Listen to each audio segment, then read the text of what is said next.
Okay, so do you want to know how to make this image? Well, I'm going to walk you through it. First step was coming up with a concept and sketching it out and really thinking through what shots I needed to grab inside of the studio when I had the subject in. And then during a recent photo shoot, I was just like, hey, let's try this if you're game for it. So the first thing we did is I had the subject on a stool and just kind of balancing. And we took several frames with the dress moving, different arm positions, hand positions, things like that. And then I combined those with a shot of the environment without the stool in it. So it was really easy for me to just take the stool out. And then I had the model go through and just like to take different pictures of the hands and then meticulously mask those out. I know that's kind of a wordy way of describing it or whatever, but let's jump into Photoshop and I'll take you layer by layer. All right, here we go.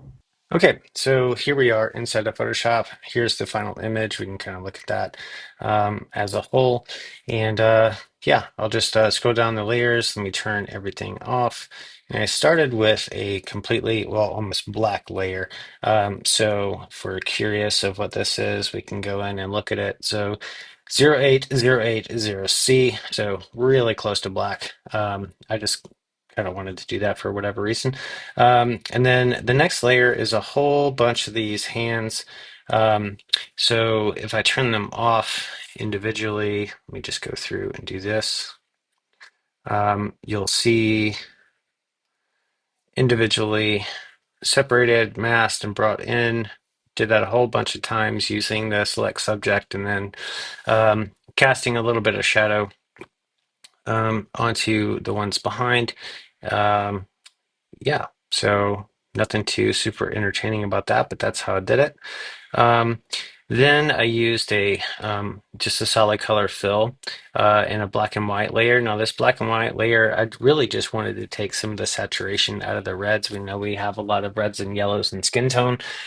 So you can see here, I desaturated that a whole lot and tried to bring out some of the creepy greens, but there's really not a whole lot of green in there.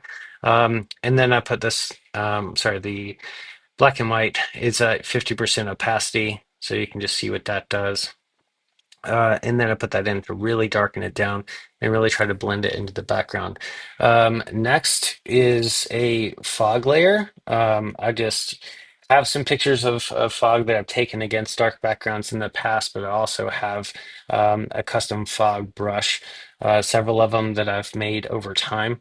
So I just have those, so I put that in there to really give that environment. The group 2 copy, that's a blurred layer that'll come in just a second. So here's what I was talking about, the separate sections. So I didn't do a super great job. It really didn't matter at this point in time to really mask things out. But that's the top half, that's the bottom half, really putting those things together. And I'll go back in and put all of this stuff back on so we can see how we're building it.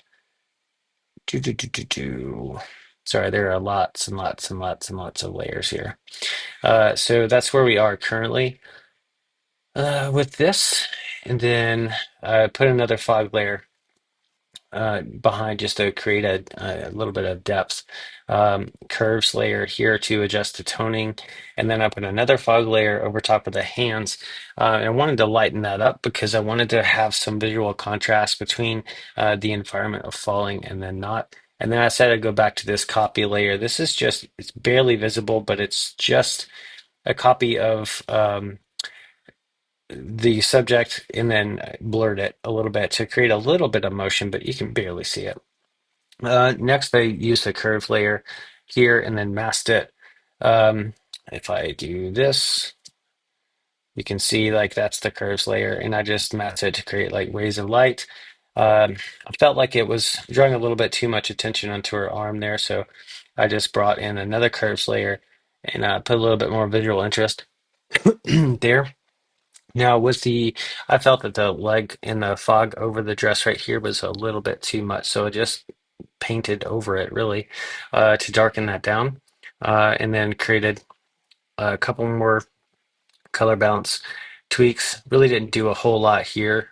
Just brought a little bit of the reds up so you can actually see in the shadows down below, you can see the reds. And yeah, that's it. So that's how I did it.